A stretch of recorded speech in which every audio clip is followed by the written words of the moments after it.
Saran sir, you can process. Okay, sir. Thank you, sir. A very good evening to one and all. AACT adult sponsored 6 days online faculty development program in the title of Next Generation Green Energy Powered Electric Vehicle and Renewable Energy Integration using Solar Microgrids. Now, with your great support, we completed 4 days. Now we are entering into 5th day, session number 9. Now we are going to see the topic of fuel cell technology for future development. Our experts, Dr. P. Naveen Kumar Garu, Osmania University. Now I will read the bibliography of Naveen Kumar sir. Sir has obtained his PhD in Electronics and Communication Engineering from Osmania University. He has published around 120 research publications in various reputed international and national journal conferences. He has also successfully completed several major minor research projects from Space Application Center, ISRO, Department of Science and Technology, Government of India, World Bank, etc. He has established in Osmania University a state-of-the-art and advanced GNNS research laboratory in collaboration with ISRO, which was inaugurated by the chairman ISRO, Sri A.S. Kiran Kumar Garu, during the centenary celebrations of Osmania University in the year 2017. He is instrumental to establish a new Osmania TV, which is the first university in the country to have its own satellite TV broadcasting channel for transmitting its educational contents in association with departments of ITE, Government of Telangana. He is the nodal officer for several MOUs with Osmania University, such as CMH, Government of India, OTH University, Germany, TSAT, Government of Telangana, etc.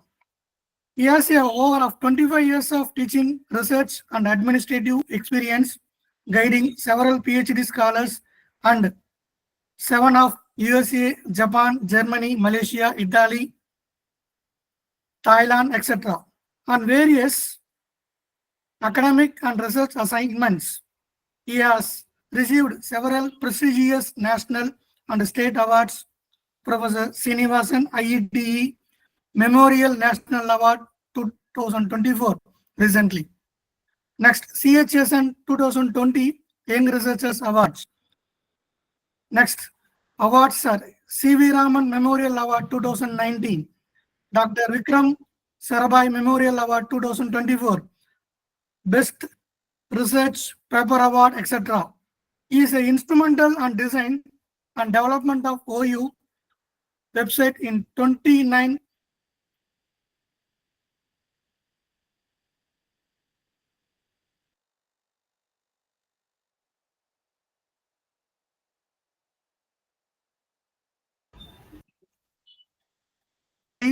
and Professor of Electronics and Communication Engineering in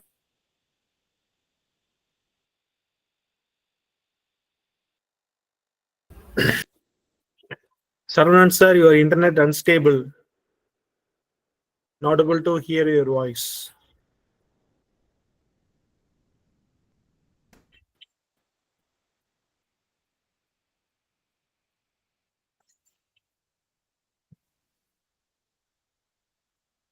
Sir Naveen Not Kumar sir. audible.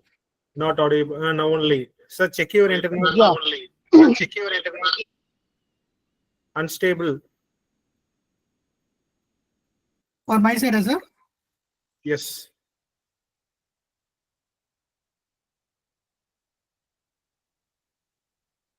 Please. Now it will be okay only, sir. Yeah, okay. Carry on. Sir, again I could tell now or already? No. Continue. Just. Right.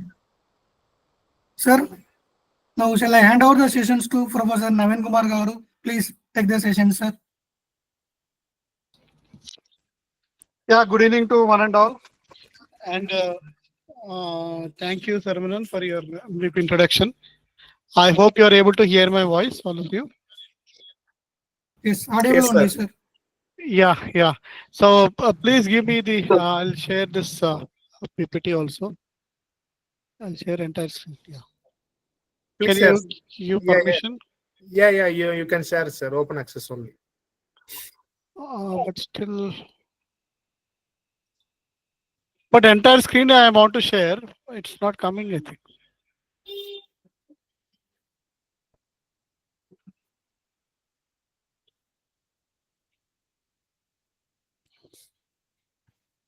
Maybe not given a mistake. Sir, in your down, one hand symbol is there nearby. Yeah, I press it. I got Chrome tab, Windows, and entire screen. Entire screen. Entire screen I have pressed it. Click after that, Yeah. it will be select. Please, share option will be enabled. So that is what it is not enabling share option. No. After After clicking that, Done it. I have window. clicked.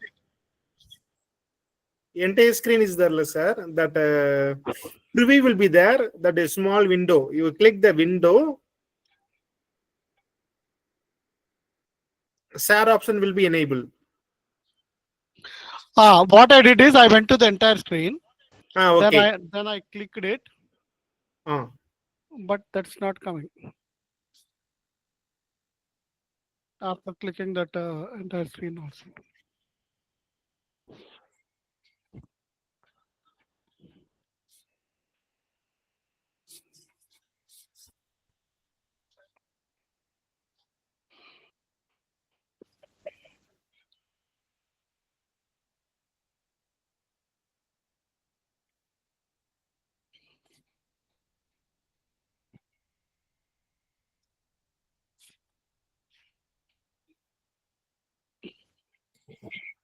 Not coming. I'm checking, sir. Yeah, please.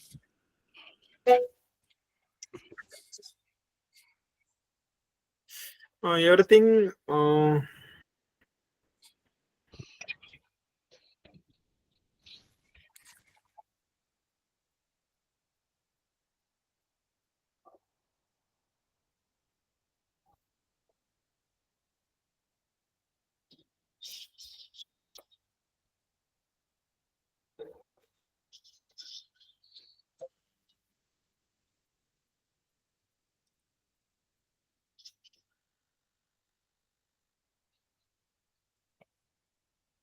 Surround, sir.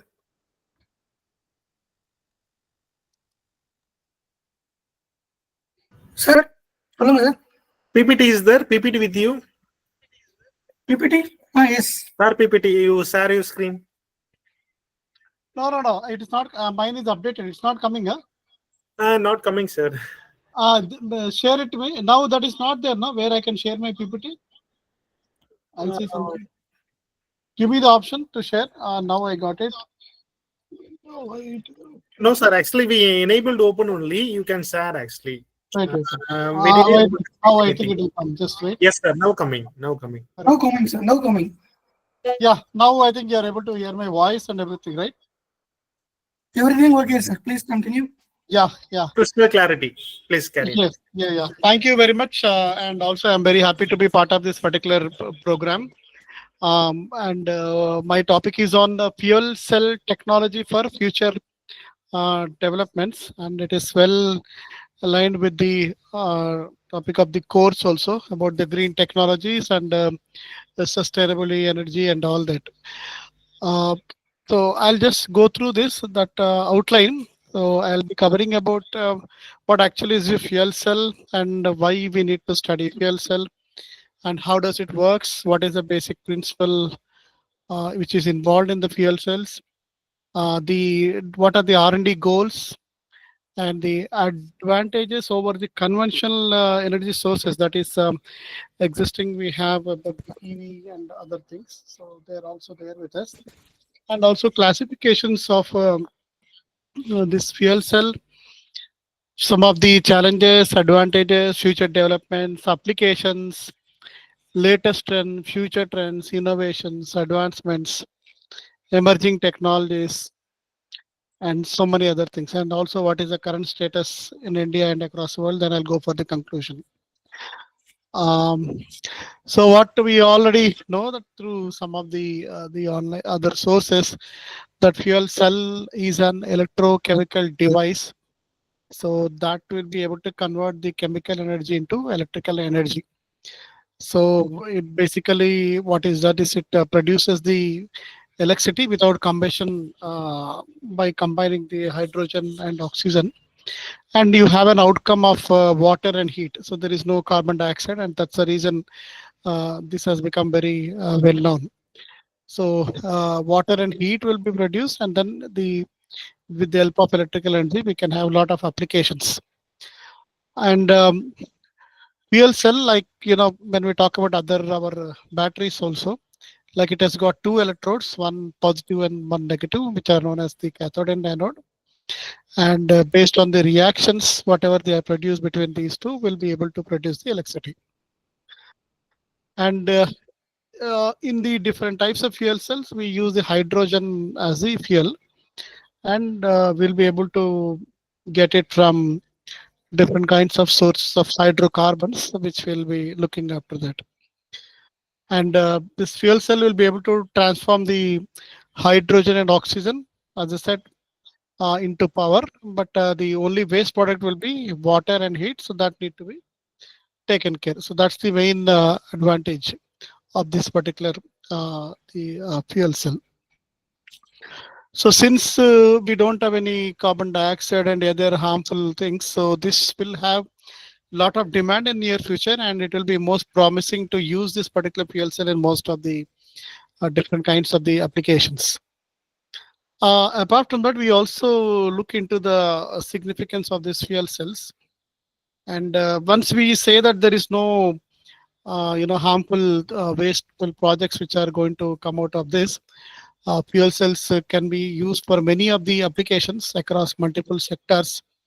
And immediate important sector will come into picture is the transportation, and then comes on the industrial, commercial, residential buildings, and other long-term energy storages, etc. Apart from that, these fuel cells will have several benefits over conventional combustion-based technologies, where we are using it in many power plants and vehicles, and etc.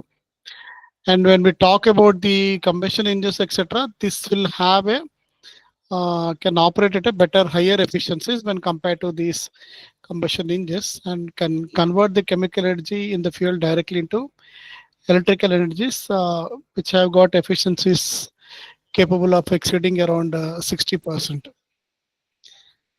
And as I said, the fuel cells will have lower, very less, or even zero emissions compared to combustion engines. So this is the main important point which will make it very significant, and for using it many of the applications. And it will also address all the critical climate changes, since you don't have any CO2 emissions. And apart from that, there are no air pollutants that can create the health issues or in case of operations. So that will be the another particular point which makes it very significant and useful in many of the applications.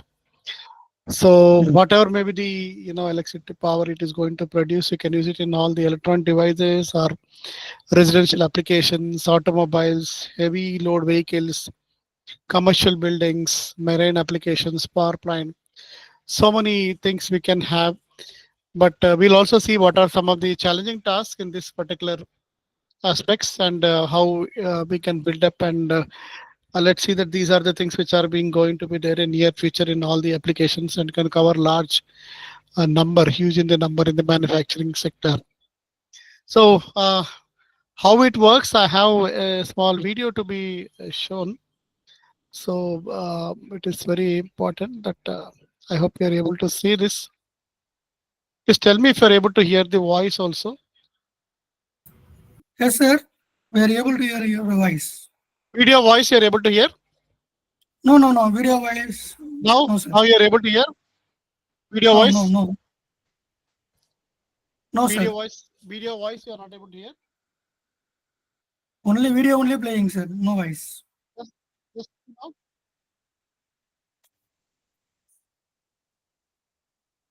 You're not able to hear, right?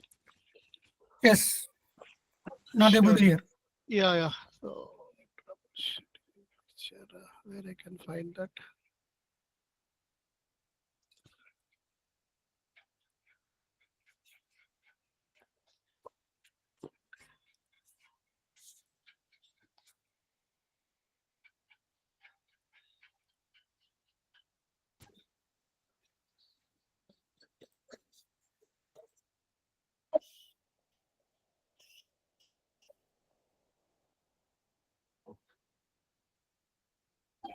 Are you able to hear my voice? This video voice? No, sir. No, video is unable, sir. My God. Video voice, I'm unable to see this. Headphones. Speakers. Let me see. Just tell me I'm playing it. Just listen. Yes, sir. Yes. Now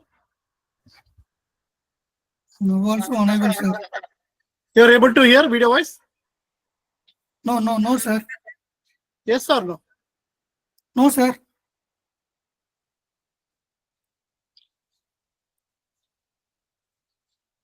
Not able to hear, no? Video voice not able to hear, sir. Your voice unable. Sorry, your voice able. Okay,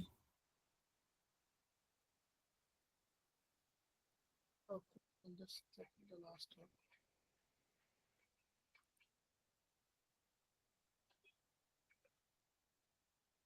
Fuel cell to provide its benefits. Sir, now okay, sir. Now okay. Please continue. Video voice is coming. Now video voice is coming. Video voice is coming, huh? Okay. Yes, sir. Just now. Now click on, sir. Fuel cells can be used for a wide range of applications, like transportation, material handling, backup power applications, etc. The conventional combustion-based technologies presently used in vehicles and power plants. It is an opportunity for the fuel cell to provide its benefits. Hydrogen is used to power the fuel cell electric vehicles FCEVs. It exerts more efficiency over conventional engine vehicles, as it produces no tailpipe emissions, but only emits warm air and water vapor. Let's learn how a hydrogen fuel cell works. Do you know how a battery works? Yes, the fuel cells work like batteries, but they do not run down or need recharging. They can produce electricity constantly. Fuel cells can operate at higher efficiencies than a combustion engine and can convert the chemical energy in the fuel to electrical energy. A fuel cell is composed of two plates separated by an electrolyte membrane. One plate is called anode and the other is cathode. Hydrogen is passed through the anode while oxygen is passed through the cathode. At the anode, the hydrogen molecules are split into electrons and protons by a catalyst. The positive particle of hydrogen can pass through the membrane, but the negative particle cannot pass through it. However, atoms need an equalizing charge, and to achieve this, electron must change the path. That time, the electrons are forced through a circuit and generates electric current and heat. The end product of this reaction is water, H2O. At the cathode, the hydrogen proton, electrons, and oxygen combine to produce water molecules. Due to the lack of moving parts, the cells are highly reliable and its operation is silent. The hydrogen fuel cell is useful in the automobile industry also. Currently, there are several companies around the world working on the development of hydrogen cars. To learn more about the hydrogen fuel cell car, check out our next video. Friends, please share this video globally.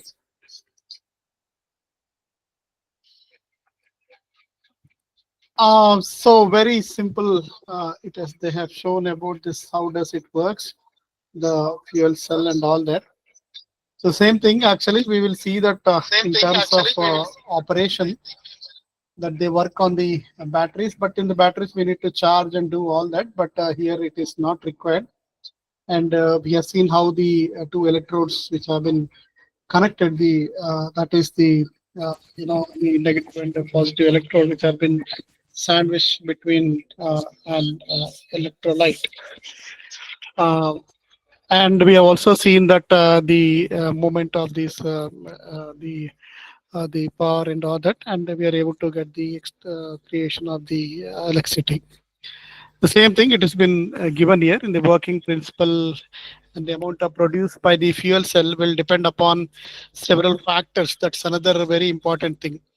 First type is what is the kind of cell, fuel cell type we are going to use, and what is the cell size, and the temperature at which it operates.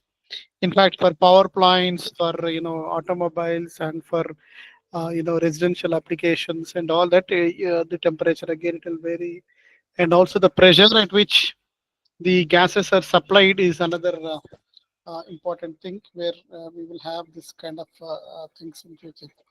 So a single fuel cell will be able to produce enough electricity for only the smallest kind of applications.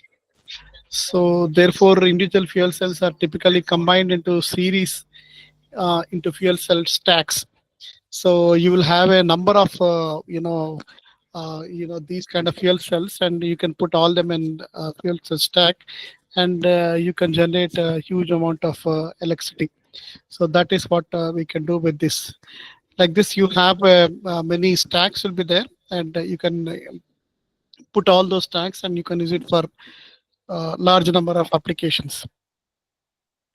And as I said, the kind of outcome you get it in terms of the heat and water. So it is not that issue for us, and we'll be able to take up it, and the carbon dioxide is not at all emitted in this particular fuel cell operation.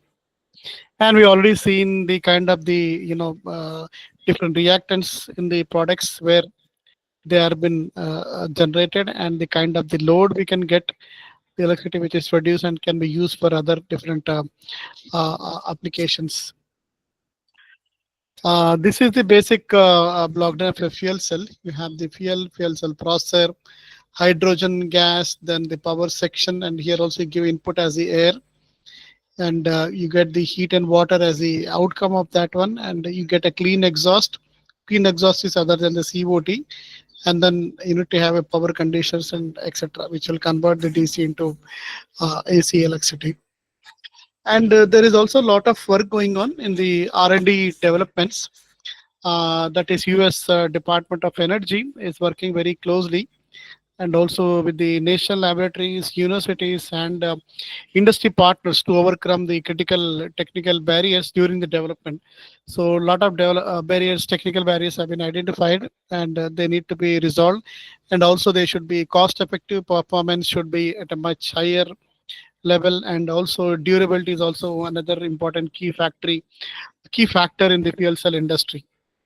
Almost once we talk about fuel cell, because it need to be used in many of the applications, so we definitely need to have a low cost fuel cell or a low cost fuel cell stack, and balance of plant components, advanced high volume manufacturing approaches, so that you can have the overall system cost in the development of this fuel cost should be less. Apart from this, platinum, which represents one of the largest cost components of the direct hydrogen fueled polymer electrolytic membrane fuel cell.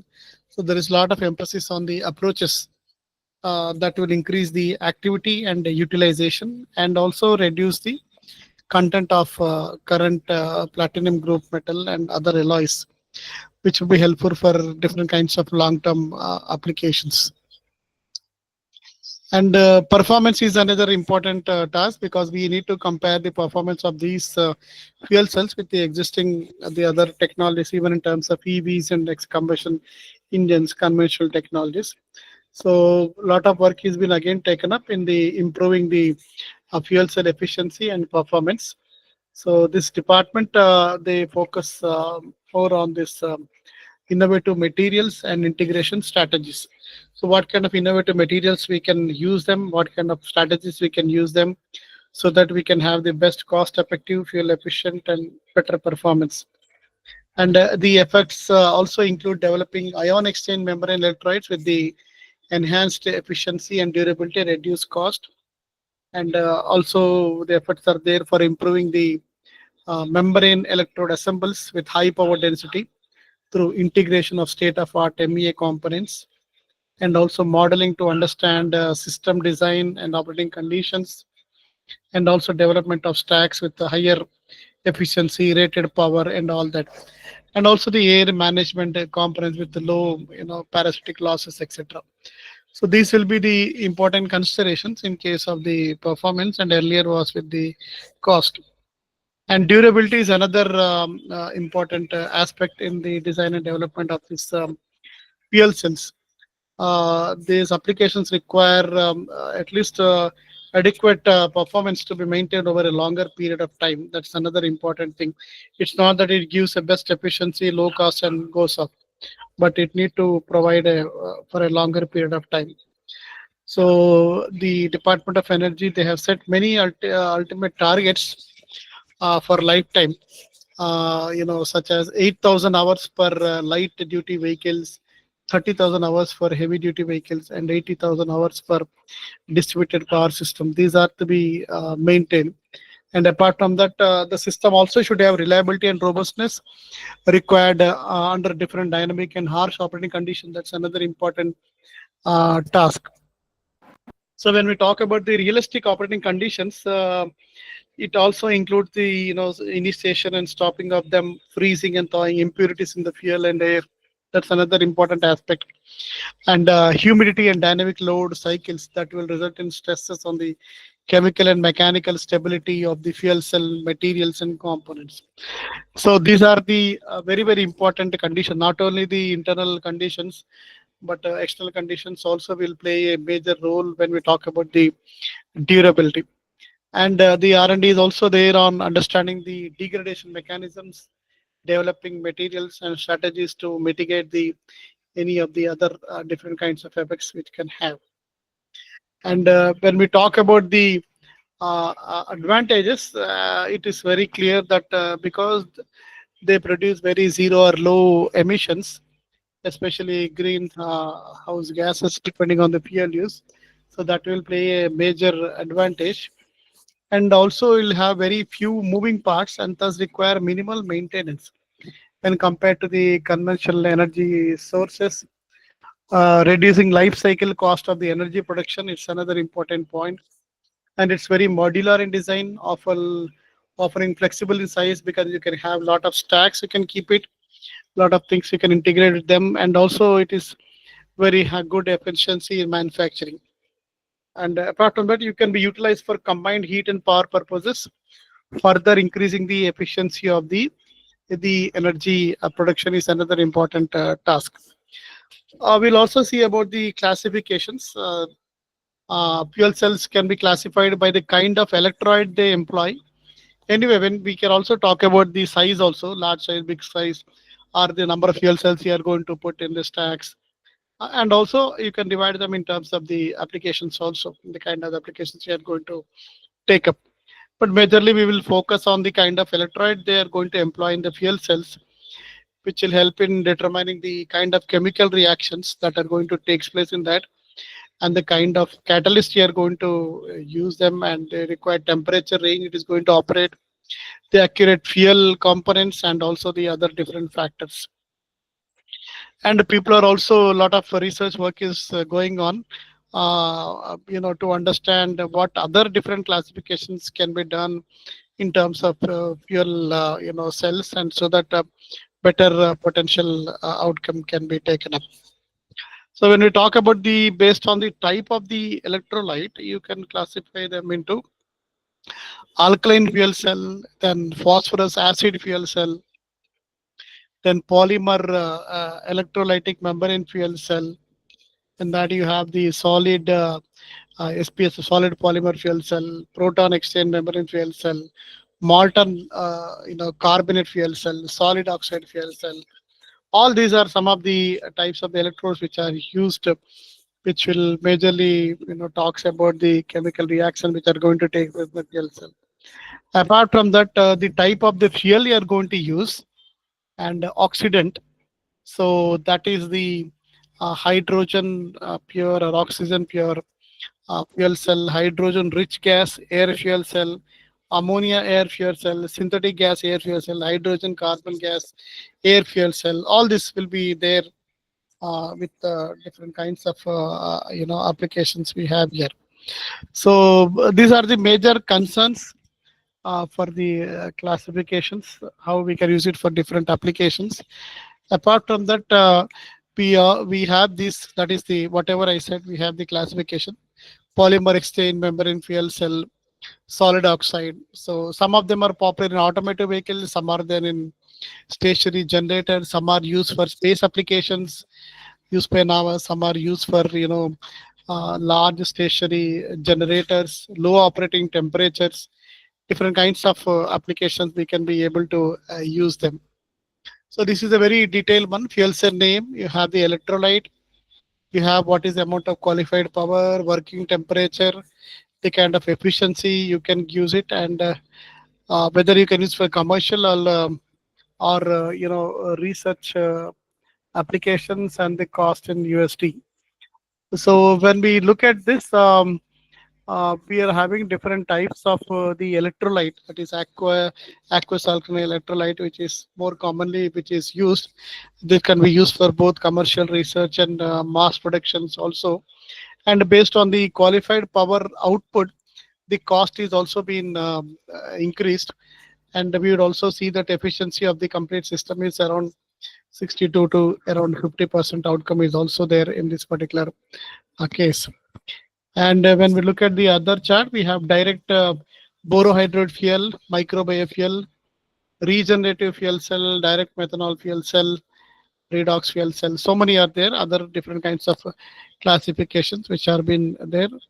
And phosphoric acid fuel cell, which is one of the important electrolyte. And for about 90%, if you look at, we have magnesium air fuel cell also, which has been used for commercial applications and different thing. So we always now we need to switch over to fuel cell technology because of the zero emissions, and they can achieve better efficiencies compared to traditional combustion based system, that is around 20 to 30%.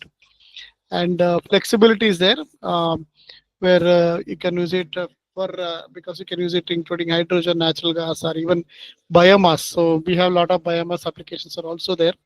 So that's another we can use. And reliability is another important thing. Fuel cells will have fewer moving parts, so we don't have much issue in the maintenance part. That's another important aspect. So these are some of the benefits we can have. In fact, when we talk about zero emissions, higher efficiency when compared to traditional combustions, less of the movement and less of the maintenance, less of the cost, everything is there. So this should be the most ideal applications. And challenging task is, if you reduce the cost as much as less when compared to traditional energy sources, it will be much better. And apart from that, infrastructure development to develop these cells at a larger scale. Scalability is another important thing. There will be scalability limitations will be there, and material research is very, very important. So material research, because we also need to use this fuel cell for even aviation applications or space research applications. So therefore, a lot of material research has been done on this, especially to improve the efficiency as much as possible, and also the durability part also. And applications, we have a lot of promising applications that could make them very competitive due to their higher modularity, ability to create a scale across a wide power range, and variability between different types of things. You can have it in many applications: biomass, wind, solar, geothermal, nuclear. And when you come here, you can use it in educational kits or toys. You have it in the buses, cars, trains, aircrafts, so many other things. Mobile charger also you can have, laptops you can have. So once you have these kind of things, you can, wherever power is there, you can have these fuel cell technologies. So some of the major target when these cells will be used is in the aviation and space. The other one is transportation and portable devices. So it will be a major breakthrough when we have mass production fuel cell technology, especially when we talk about the drones or unmanned air vehicles, and also in the aircrafts. That's another important area. Space application, because a lot of space research work, exploration of space, interplanetary space, things are going on. And apart from the civil aviation aircraft, definitely the cost of the the flight charges, etc., will be reduced when you use this kind of fuel cell technology in all this application. It is going to definitely revolutionize the complete set. So when we talk about the aviation and space, there will be a significant role in the socio-economic development, especially with passenger as well as cargo traffic. And by 2030, it is expected to grow to 5% annually. And that will be considerably increase in the number of aircrafts. Definitely, when we have the lesser cost and better efficiency and all towards the green technologies, and it will play a major role in increasing number of the aircrafts in service. They have put a target of around 2036. And also large jets, they can carry around 640 tons on average, requiring massive fuel incentive engines. And predominant fuel is kerosene, which provide good property but cause environmental issues. That is there. And aviation accounted for 12% of transport increase sectors CO2 emission in 2015. Hydrogen fuel cells will show a promise as a cleaner alternatives, and either replacing completely kerosene or powering and some of the small aircrafts. And we will also be able to explore APUs, fuel cell auxiliary power units, to replace the diesel issues. And the fuel cell can also be used for power aircrafts, for pressurization, lighting and also controls. And since hydrogen offers the high energy density and it's environmental friendly, it is also used for aviation. Remains in the early stages of research. And even if you took a look at the TIF or balloon facility, there are also many of the hydrogen balloons have been flown with a lot of equipments in the space to test the atmospheric temperature, pressure, and other parameters. And fuel cells you can also be used in UAVs, civilian aircrafts, and auxiliary, that is auxiliary power units, etc. And pursuing actual net zero emission aviation has prompted significant research into fuel cell technology suitable for shorter domestic and regional flight routes. That's important. Then this fuel cell system would initiate innovative electrical designs to safely distribute and manage the substantial power driving electromotors or different kinds of the propulsors. And in the aviation itself, you can have a lot of applications about the fuel cell that is propulsion system. You have the air inlet, compressor, then hydrogen tanks. These are all been taken up by the thermal management, and after it goes for the humidifier, then fuel cell stack we have seen, then later for the exhaust. And this will have a lot of applications in the aircraft landing and takeoff, and also in the en route. And fuel cell for space application, not like on the ground applications, these fuel cells should provide lot of reliability, because once the aircraft or spacecraft is launched into the space, if there is an issue with the these particular fuel cell technology, then the whole mission will go off. Because a lot of mechanical components, electronic components, so many things are there. So therefore, these cells, whatever we are using, they should have a higher promising reliability. So therefore, those are being considered in the near future applications due to fewer mechanical components, and also since there is also less chemical reaction, less movement, and also less maintenance, low noise pollution, higher overall efficiency. So many things will definitely be helpful. Unlike in the batteries, you have a lot of issues. And these advantages make the fuel cell propulsion a promising avenue for electrifying aviation and reducing its environmental impact on routes within the cell range capabilities. And in case of transportation applications, already for fuel cell electric vehicles, they have introduced this one for commercial lease or sale. That is Honda, Clarity, Toyota, Maria, Hyundai, and other, the other Hyundai, Nexo, etc. Fuel cell electric vehicle feature an average range of around 105 kilometers between refueling and can be refueled in about 5 minutes. So that's the kind of things they can have. And the U.S. Department of Energy Fuel Cell Technology Program states that in 2011 they had this much of efficiency, and the other one is at full level and durability of over 120,000 kilometers with less than 10% degradation. And in automobiles in 2012-15, a lot of research work is done in Japan, and Toyota introduced its first fuel cell vehicle, the Mirai, at a price of $57,000. Then Hyundai also introduced the limited production under lease agreement. And 2016, Honda started leasing the Honda Clarity fuel cell, and again in 18, again Honda has taken up with Nexo. And 2020, Toyota introduced the second generation of its Mirai brand, and also in the sedan model also they have introduced this particular one. And people are also want to have it in the buses. That as of on 2011, there were about 100 fuel cell buses in service around the world, and most of them manufactured by UTC Power, Toyota, Ballard, and Hydrogenics and other companies. And they are successfully driven for more than around 9.7 lakh kilometers at the time itself. So a lot of, we can see that a lot of work has been initiated, and also practical testing has been done. And these buses have a very good fuel economy, because they were running for a larger routes, and they were also evaluating the current and planned fuel cell bus projects in the US. So this is one of the typical Toyota FCHP bus, and it was displayed in Expo 2005, and then we have seen that 2011 they were doing it very good. Efficiency was good, and it was cost is also very much less in these particular buses. Trains also they were considering it. So train operators may use hydrogen fuel cell train in an effort to save the cost of installation over electrification and to maintain the range offered by the diesel trains.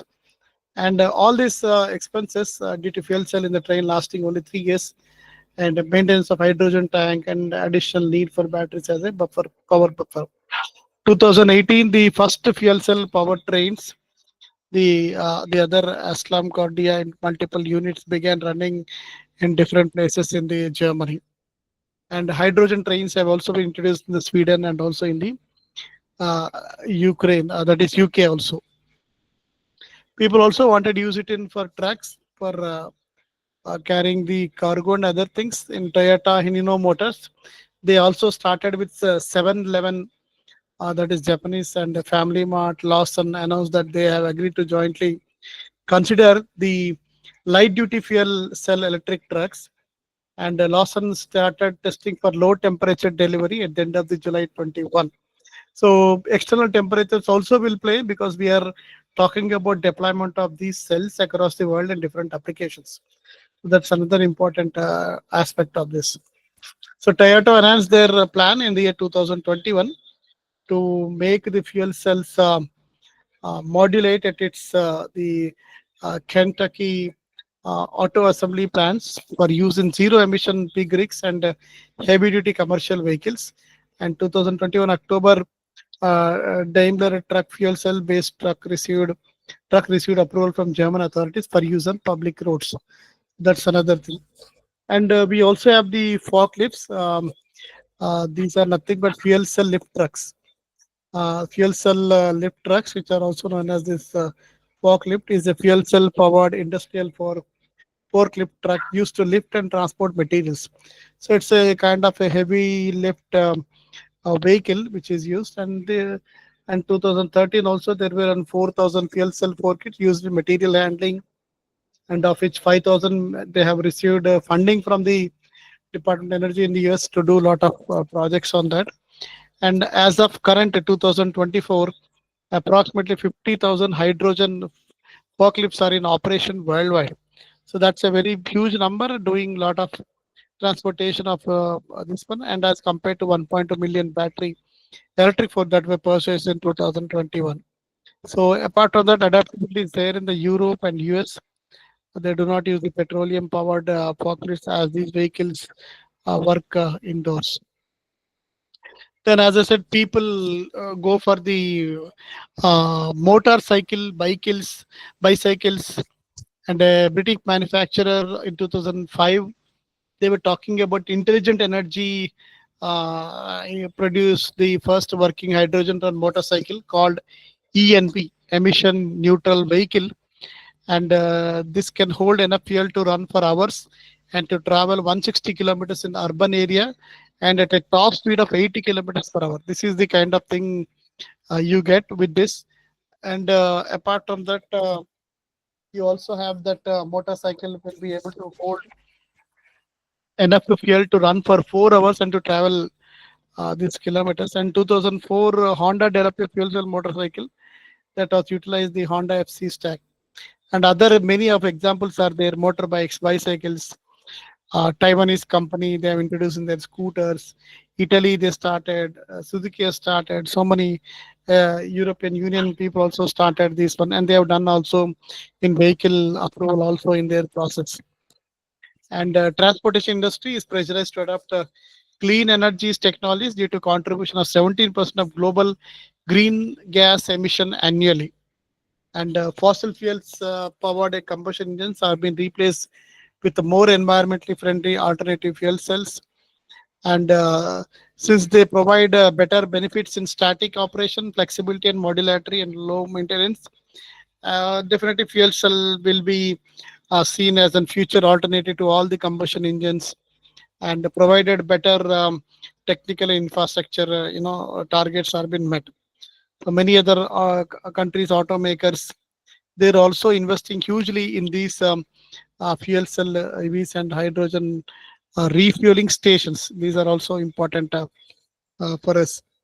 And the global stocks is also there, is another thing of this fuel cell electric vehicle grew substantially in the year 2022, increasing 40% over 72,000 vehicles. So approximately 80% are cars, 10% are trucks, and almost 10% are buses. And among all these, trucks are the fastest segment growth.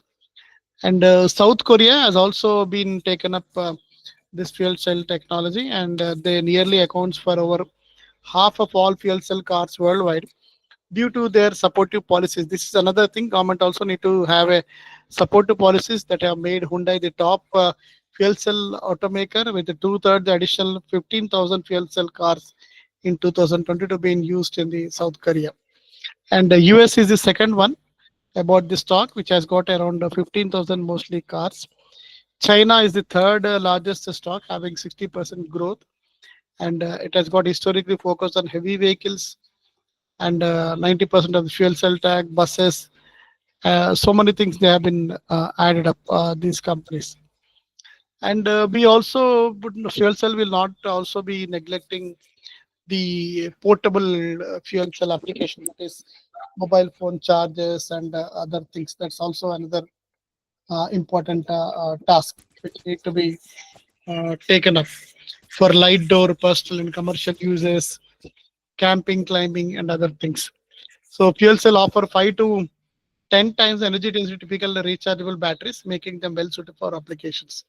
So they'll be able to have a better energy density will be there, and lower weight makes fuel cell more flexible and portable. And also we have modern multifunctional devices, laptops with hotspots, smartphones with numerous sensors, and the features like cameras, and also GPS demanding high battery capacity. And now we are getting our Indian Navic, also Indian GPS into all mobile phones. And the government of India has also announced that by 2025, all mobile phones should have Indian GPS receiver in this one. Then only they'll be able to sell them. So then in that case, that requires a lot of power to be used. So these fuel cells, again, definitely in need of the hour. For stationary applications, we have from simple backup systems to larger facilities. So The market encompasses small kilowatt scale to up to megawatt scale fuel cells and large station installations, UPS and integrated power supply. They all will do lot of things, and lot of applications are there in these stationary applications. And when we talk about the latest developments and trends, we can use them in improved performance.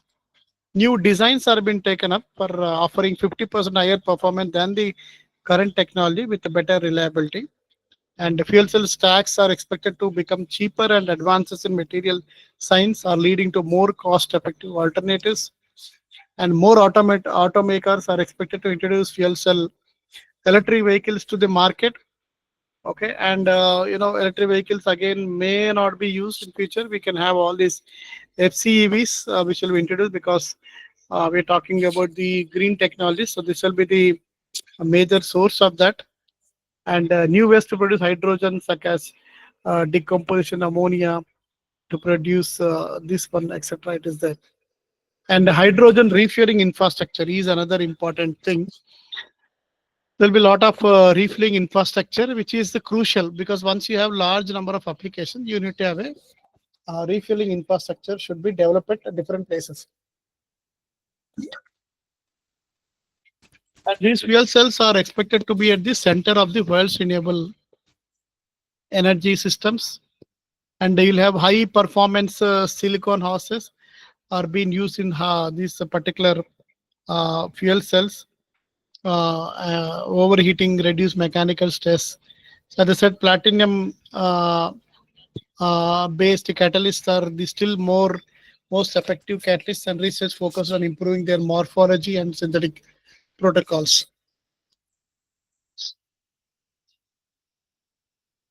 Next, if you look at the alternative fuel cells, okay, so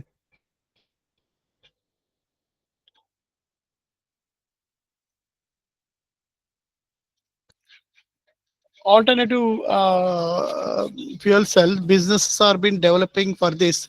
They're talking about solid oxide, what do you call, and direct methanol fuel cells. And this SOFC operate at high temperatures and find use in variety of fuels, including natural gas, biogas, reducing the dependence on pure hydrogen. So even though we are talking that hydrogen is the best and all that, but natural gas and biogas will be more maybe a little bit easier to get this pure hydrogen. That will be the future trends of this. So alternative fuel cells are also being explored.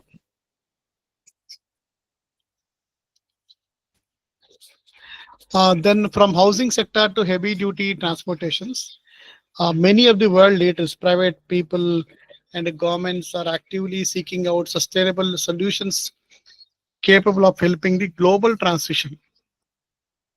And maybe it may also be agreed at the UN nations to have a common policy that across the world all need to switch over for these green technologies and save the environment. That's another point. So without having any emissions, that will be made mandatory, and you need to use them. Otherwise, better not to use them. Okay. So this promising technology appears capable of helping Western nations meet their ambitious net zero target by the year 2050. So by 2050, they want to have complete carbon emissions completely zero in the Western nations, and then take up this complete of green technologies. A lot of advancements they are being taken up through an electrochemical process, hydrogen fuel cells. They have an ability to do this, and since only byproducts are water and heat, and maybe in future that may also be recycled or reused again for different kinds of applications. And hallmark of the hydrogen fuel cells is their astonishing efficiency, twice that of the traditional combustion engines, and a lot of work has been done. And as per the US DOE, commercial combustion based power plant typically generates electricity at efficiency of 33 to 35, but this one can go up to 60 plus. That's the other advantage we have. So compared to conventional vehicle with a gasoline internal combustion, fuel cell systems will have a better utilization, utilization of 60% of fuel energy. That's another thing. And enhanced catalysts need to be developed.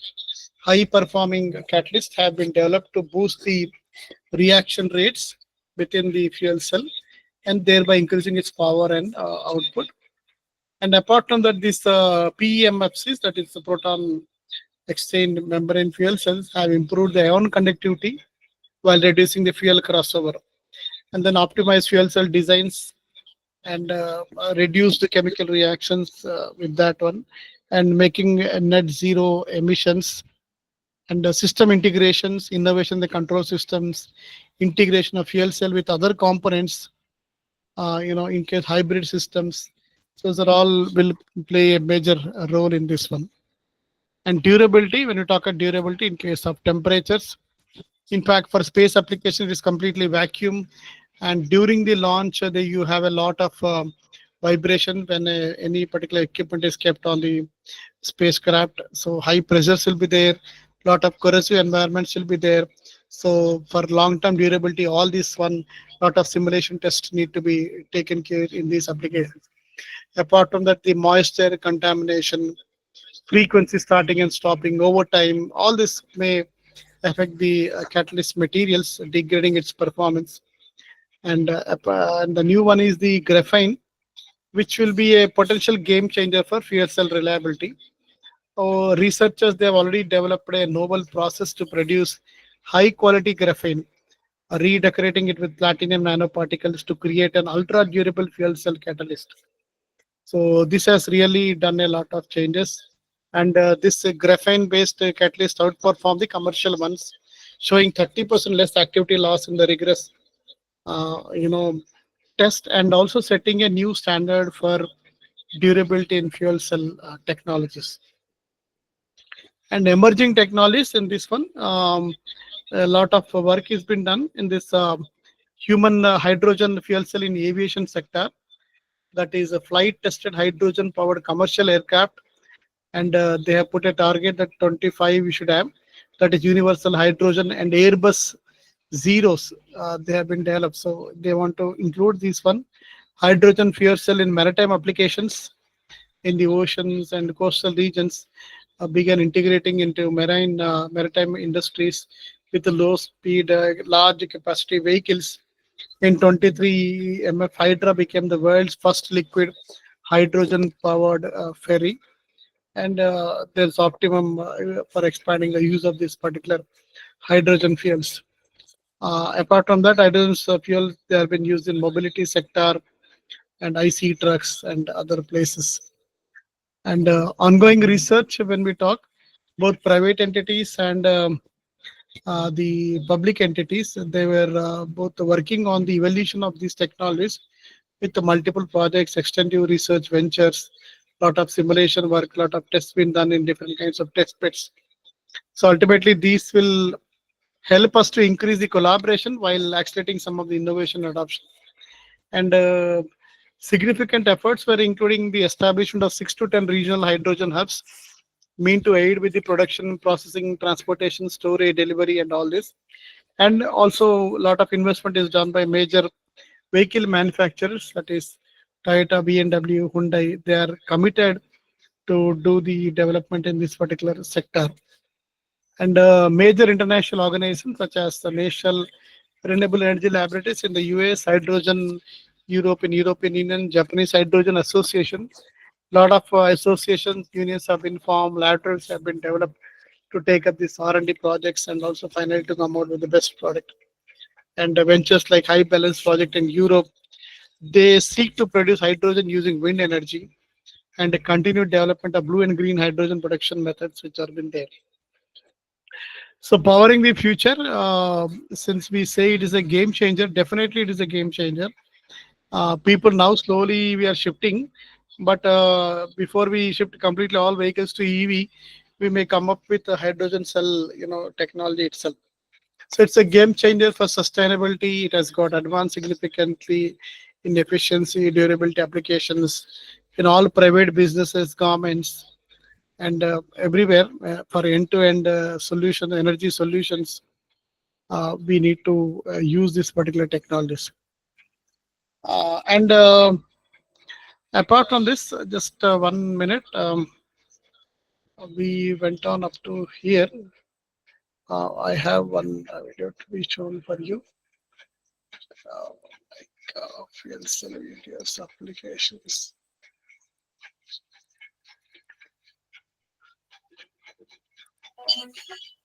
The main component is the form of a We'll see the application spot once. There's a lot of practical applications which have been there here. produced from hydrogen fuel cells can be applied in different ways. One example is a fuel cell vehicle, which produces electricity using a fuel cell powered by hydrogen, rather than drawing electricity from only a battery. In a fuel cell, hydrogen gas from the vehicle's fuel tank combines with oxygen from the air to generate electricity, which runs a motor. Converting hydrogen gas into electricity produces only water and heat as a byproduct, meaning fuel cell vehicles don't create significant pollution. To refuel, pressurized hydrogen is sold at hydrogen refueling stations. Once filled, the driving ranges of a fuel cell vehicle vary, but they are similar to the ranges of gasoline or diesel vehicles. Another example is material handling equipment. Multiple major corporations use fuel cells to power material handling equipment to increase productivity, with up to 8 hours of operation with a single tank of hydrogen, and to optimize warehouse floor space by eliminating battery charging and storage facilities. This equipment can be refueled in minutes, replacing the usual 12 to 15 minutes it takes when using batteries. Fuel cells also maintain consistent power for an entire shift, eliminating challenges from depleting batteries. Hydrogen fuel cells may be used for backup power. Fuel cells offer longer continuous runtime and greater durability in harsh outdoor environments under a wide range of temperature conditions. Due to few moving parts, they require less maintenance than both generators and batteries. They can also be monitored remotely, reducing actual maintenance time. Compared to generators, fuel cells are quieter and have no emissions. Additionally, they can offer significant cost advantages. So we have seen the greater advantages of these fuel cells, and but it's important that we also need to know about some of the limitations of that. So when we talk about the cost, fuel cell technology is expensive to manufacture due to the cost of catalysts like platinum, and they need to be cheaper than the conventional technologies. And apart from hydrogen, expensive to produce, not which is widely available. And another very important, it is highly flammable and explosive, and transporting, storing it's more than the other fuels. The next one is infrastructure development to support hydrogen distribution, large scale adoptions. These are all other efficiencies, and efficiencies are less than storing energy in batteries. Regulatory issues will be there concerning the frameworks. It's still in the prototype stage. Most of the country currently available fuel cell technology in prototype stage, and yet is not yet to be validated. Thermal and water management are barriers to the commercialization of the fuel cell technology. This is another one. And size and weight are the barriers for the commercialization. So these are all things which are there. So limitation, advantages: hydrogen extraction, investment is required, cost of raw materials, regulatory issues, overall cost, hydrogen storage, infrastructure, highly flammable. So a lot of care need to be taken care in these particular fuel cells, though it's a green emission. So it will affect the automakers realize the positive economic impact, offering free lease opportunities. Chevrolet, Honda, they are also taking up this. Driving efficiencies, we can compare. It is when compared to gasoline, hybrid fuel cell has got better driving efficiency. That's what where a study which is done by the Honda. And the current status in India, this is another important thing we need to know, that it's still in the early stages in India, but a lot of things are being considered as a green mobility solution. Several Indian international companies have shown interest in developing hydrogen fuel cell vehicles, Tata, including Mahindra and Mahindra and Ashok Leyland, and they well understood the technologies. They haven't become a dominant choice for transportation. And this is the competition from other technologies such as internal combustion and all that. Hydrogen refilling station, California is a leading market for these particular one, and still a lot of work has been taken up. And the major hydrogen and fuel cell activities in India. So many of the IITs, BHUs, IOCL, BPCL, they are doing a lot of collaborative activities, and they are doing a lot of work, and including IISc, National Atmos Laboratory, ASAC. Okay, so many companies which are there. VSSC is also there because space technologies also need to work here, ISRO, and they all need to be taken up. So current status in India and across, many laboratories working on the membranes for fuel cells in India. A lot of work is going on in all the universities and colleges. These are some of the hydrogen fuel three-wheeler developed jointly by IIT Delhi and Mahindra & Mahindra New Delhi. And total hydrogen engine, this is another one. Current status in India and across the world. Then this is the hydrogen fuel diesel engine developed at IIT Delhi.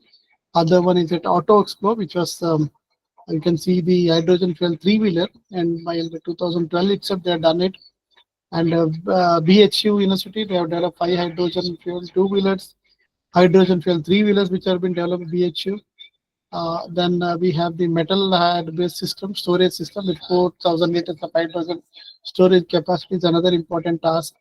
Prototype reactors with the 55 embedded cooling tubes is another important task done at IIT Guwahati.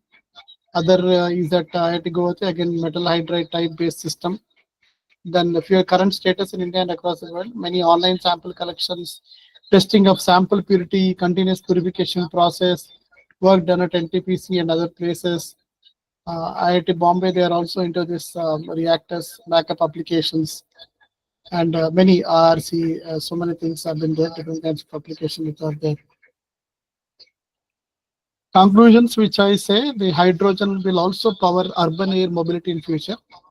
Fuel cells could power our cars in future with hydrogen replacing the petroleum fuel. And automakers are investigating and developing transportation fuel technologies, and the prospects for fuel cells in transportation are bright with significant potential to impact global transportation systems. And automakers cars are aiming for fuel cell stack lifespans of at least 5,000 to 1.5 lakh miles. And heavy duty category, many bus fuel cell stacks have reached a lifetime of 20,000 hours already. So hydrogen cars generally offer a longer driving range than electric cars. That's another advantage. And therefore, these hydrogen cars are more suitable option for long distance travels, providing better efficiency. And apart from that, there are many other applications. If you see the trends, insights of 2023 to 2030 fuel cell market, there is always a projected increase in the USD by the year 2028. And also, as per the many other international reports, by 2032 you can have a lot of billions of dollars of market size. So it can go up to 39.86 US billion dollars. Lot of projected size is there. Lot of investment has been done. So as oil refining companies, they have to find crude oil, and the international for same thing. The supply will not always be fulfilled. It is the limitation of the existing conventional technologies. So thank you for giving the opportunity, and thank you so much. And let's see what kind of applications and in future development we can have for this. Over to Saramnan, please. Thank you very much, sir. Just a minute, sir. Yeah. Dear participants, this is your time. Any question, maybe? Hello. Sir, just a minute, sir. Hold on. Voice. 1 minute.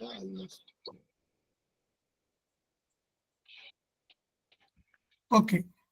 Google Meet. Yeah. Sure. Now, I invite our department faculty members, Mrs. Kamayanti Karu, to give the vote of thanks. Okay, sir. Thank you, sir. Yeah. Good evening, everyone. It is my privilege. Okay, sir. Good evening, everyone. It is my privilege to deliver the vote of thanks at the conclusion of this enriching faculty development program on fuel cell technology for future development. Yeah. I extend my gratitude to our esteemed speaker, Dr. P. Naveen Kumar for sharing their wealth and knowledge and expertise.